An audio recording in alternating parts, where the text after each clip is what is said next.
Buenas tardes, mi nombre es Indiana Reyes, soy profesora en Comunicación Social, egresada de la Facultad de Periodismo y Comunicación Social de La Plata. Soy doctoranda en Comunicación. Soy la primera mujer recibida en contexto de encierro con un promedio de 8,97. Y esto yo siempre lo digo, digamos, no por hacerme la linda, sino porque no es fácil estudiar siendo mujer en una cárcel. Te la hacen bastante difícil y he sufrido bastantes traslados arbitrarios teniendo conducta 10 ejemplar y sin sanciones solamente por pedir estudiar. Bueno, justamente este seminario al que me invitó la doctora Azucena Racosta se titula Controversias entre los derechos humanos con perspectiva de género en contexto de encierro, ¿no? Y justamente la diferencia del reclamo, ¿no?, y la controversia es ese desacuerdo o conflicto de interés sobre ciertos asuntos que son de carácter público. Bueno, perdonen los anteojos, pero se me rompió la patilla.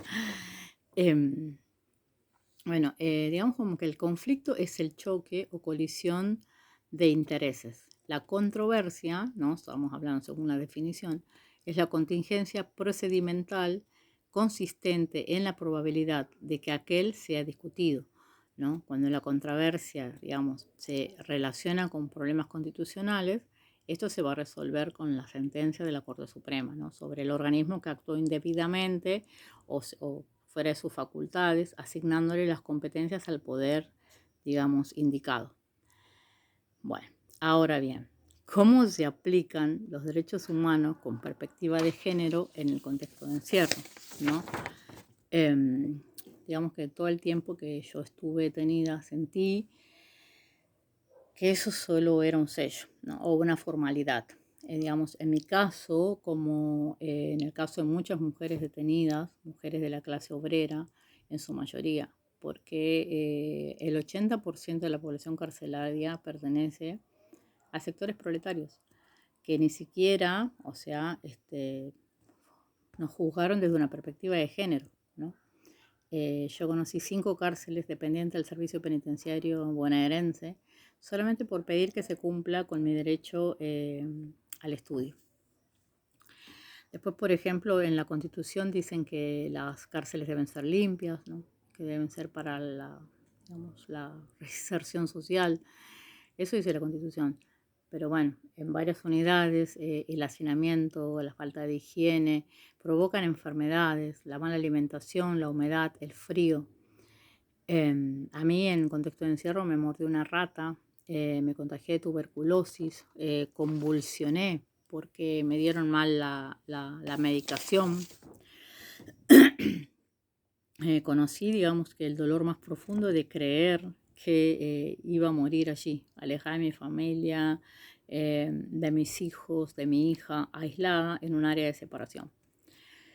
En las cárceles de mujeres, digamos, no había toallitas femeninas, ni insumos de limpieza. O sea, nuestra familia no las debían llevar. Y la persona que no tenía familia, o sea, no se garantizaba el derecho a la salud, a la alimentación, a un lugar, digamos, digno. Realmente era un lugar indigno. Con respecto al derecho a la educación, digamos, o sea, en mi caso fue vulnerado una y otra vez. Hay muchas trabas para que las mujeres puedan estudiar. Yo primero tuve que hacer 12 cursos de formación profesional, o sea, cursos que, o sea, ni me interesaban: cocina, manicura, pintura, costura. Digamos, la verdad que, o sea, hay un pensamiento de que eso es femenino, ¿no?, y que eso tienen que hacer las mujeres. Bueno, entonces me decían, ¿para qué se quieren anotar a la universidad si hay un montón de cursos de formación profesional? Bueno, les voy a hacer los cursos de formación profesional y me hice todos los que había, para que no tengan excusa, digamos, para no querer después sacarme a la facultad. Perdón. Además, tuve que rendir 11 materias libres y después logré que me sacaran, pero a otra unidad, ¿no?, la unidad 9, que es una unidad de varones.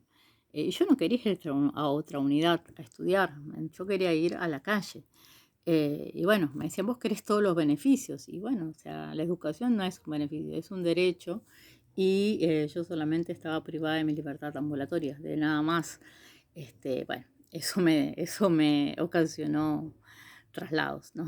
Traslados arbitrarios. Yo creo digamos, y sigo creyendo, em, creí siempre que la salida es colectiva.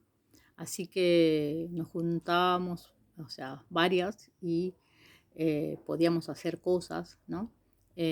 Cosas que es mucho más difícil hacerlas solas.